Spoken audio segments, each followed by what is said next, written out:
Niye? Hemşehrilerimiz, ərmaqlarını bizim müzəffərdirlər, ərmaqan edəcəklər. Buyursun 6 əsinci.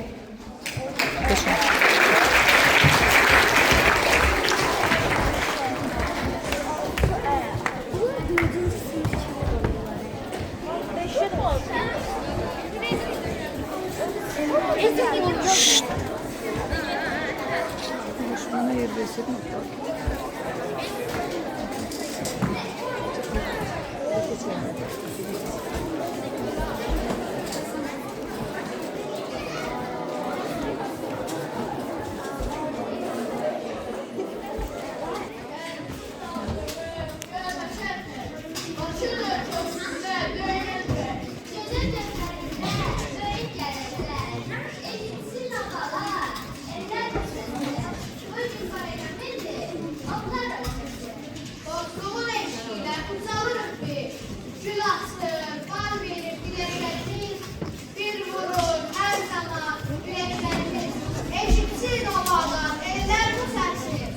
Bugün bayram edir, onlar ölkəsi.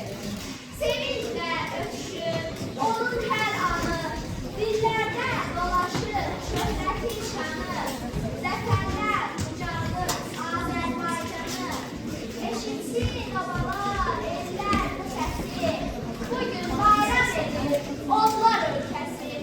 Müstəqillik bayramıdır, bugün sənin Azərbaycan. Yoxdur sənin Azərbaycan, yoxdur sənin Azərbaycan. Bugün səbəb bir ölkəsən, qonşulardan sən ödəsən. Uğurdan bilirsən, şahdır sənin Azərbaycan. Dünyaya səs salır, şərəf sən uzaqdır. Diləyin xərb var, uzaq nəkin Azərbaycan.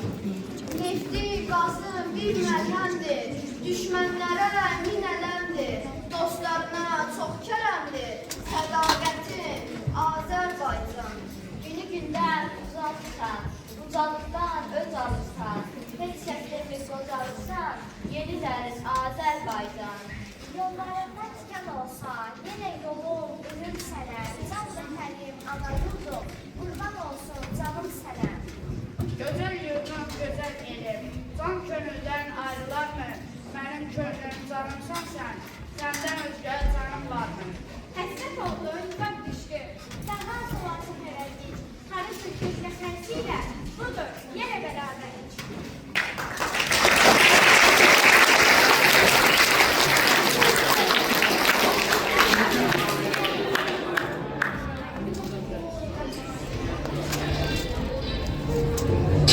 Thank you.